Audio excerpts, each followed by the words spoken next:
There is no doubt when you look at the history of the New Orleans Saints that the greatest coach in team history is Sean Payton. He has the highest win percentage of any Saints coach, won the most division titles, and of course, he coached them to their lone Super Bowl victory with Drew Brees at quarterback. He is forever a Saints legend, and he did decide to move on and then coach the Broncos, but his Saints legacy is set in stone for better or for worse. And there were some good years, and at least one that was really bad. A very controversial year. But when it is all said and done, Sean Payton, he's going to go down as one of the better NFL coaches. And more importantly, he's going to go down as a Super Bowl champion. The Saints hired Payton to be their head coach back in 2006, fresh off of a 3-13 season, and firing Jim Haslett after that really weird year where the Saints bounced around for home games after Hurricane Katrina. Payton popped in, and it didn't take long for him to help turn the Saints around, but it sure did help having a new quarterback that season too, a guy by the name of Drew Brees, who signed a 6-year deal in the offseason after some pretty underwhelming times on the Chargers. Brees immediately looked like an elite level quarterback playing for Payton. He was a first-team All-Pro. The Saints had a magical season. They ended up making the playoffs for the first time since 2000.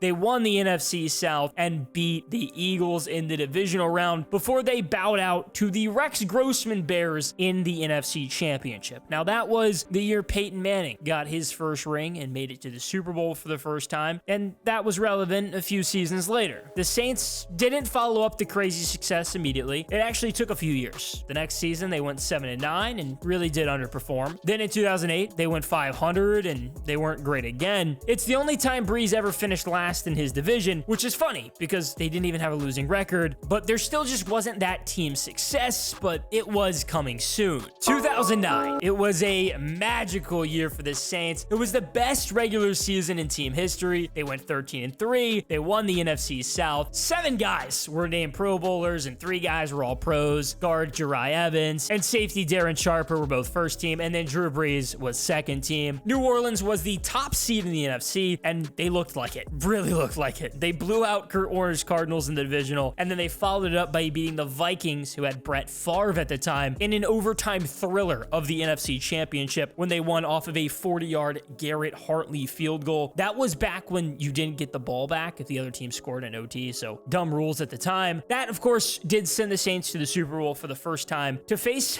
the big, bad Colts and Peyton Manning. The Saints were down 10-6 at halftime, and then that's when the Saints and Sean Payton really made one of the craziest decisions you'll see in a Super Bowl, and probably one of the best decisions he made in his career. They started the half with a Thomas Morstead surprise onside kick. The Saints got it, and Pierre Thomas scored on a 16-yard catch to give the Saints the lead. The Colts got the lead back soon after, but then the Saints rattled off 18 unanswered. And of course, one of those was the iconic Tracy Porter 76-yard pick six off of Manning to really put the Super Bowl away. The Saints won it 31-17 for their first and still only Super Bowl. Drew Brees was the Super Bowl MVP, and they had done it. Sean Payton was a Super Bowl champion, but they never got back. The Saints were still quite good after winning the Super Bowl. They did turn around and make the playoffs for the second straight year for the first time since the early 90s. It was a big deal. The Saints were 11-5, but then they immediately lost in the wild card to the Seahawks, who didn't even have a winning record in the regular season. They were actually the first team to ever make the playoffs without a winning record, and that game had a pretty big moment, the Beast Quake, when Marshawn Lynch just pulled off one of the greatest and still one of the most powerful runs in NFL history for a touchdown. New Orleans was even better in 2011 when they put together a 13-3 season, won the NFC South for the second time under Payton. They beat the Lions in the wild card, and then they lost to the Niners in the divisional round. And that brings us to 2012. If Sean Payton's legacy is tarnished, or if he doesn't make the Hall of Fame, you can point to one big reason: Bountygate. The Saints' Super Bowl win is even completely under controversy because of Bountygate. The NFL found from 2009 to 2011, the Saints had been using a bounty program that awarded players for knocking out opponent players in games. It was headed by defensive coordinator Greg Williams, but Payton was very much involved, and he even tried to cover it up. He was suspended the entire 2012 season, a completely unprecedented move that hadn't ever happened in the NFL. He ended up not completely stopping to coach, but he took a bit of a downgrade. He coached his son's 6th grade team, and he even used Bill Parcells' help to break down an opposing team. They did still lose, but still a crazy story. Home Team is actually a pretty good movie where Sean Payton's played by Kevin James, and it talks about the whole year. It's a great movie. The Saints did struggle quite a bit without Payton. They went 7-9, but then he was reinstated in 2013, and when he did get back to New Orleans, the Saints immediately put together a good 11-5 season. They made the playoffs. They even won in the wild card over the Eagles, but lost to the Seahawks again in the divisional round. And then they hit a few rocky seasons. They went 7-9 for 3 straight years and just kept underperforming and missing the postseason. The Saints' 2017 draft class was so big for Sean Payton just to have success in his later years in New Orleans. They had the very rare offensive and defensive rookie of the year in the same season, Alvin Kamara and Marshawn Lattimore. That season, the Saints made it back to the postseason, and it actually started a string of 4 straight years where they won the NFC South. They went 11-5 in 2017 and picked up a playoff win in the wild card over the Panthers. Then, of course, they lost in a very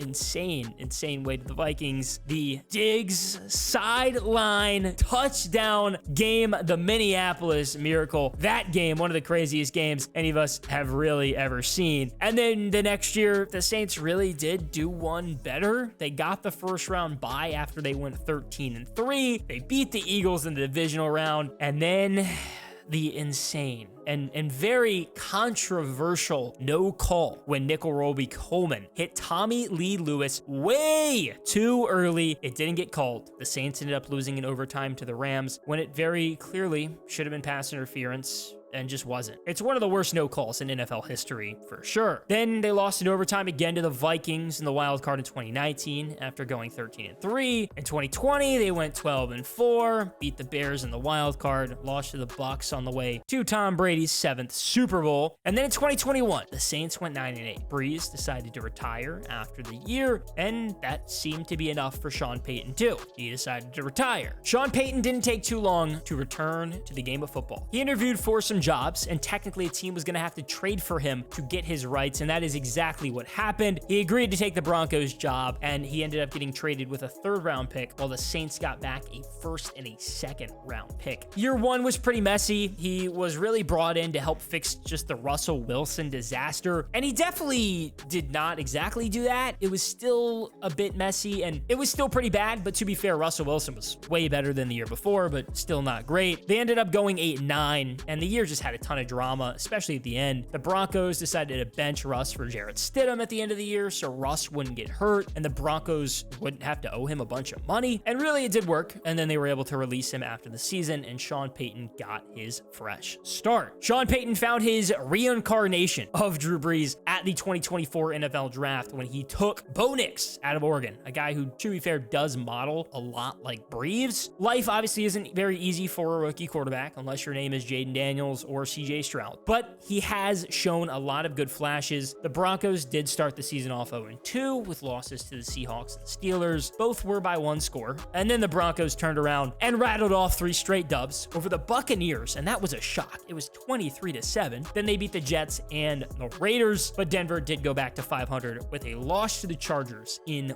Week 6. The Broncos haven't been great to start the year, but nothing is better or more fun than a drama-filled return for an ex-coach. And to make it even better, Sean Payton got to make his return to New Orleans on Thursday Night Football with the whole country watching.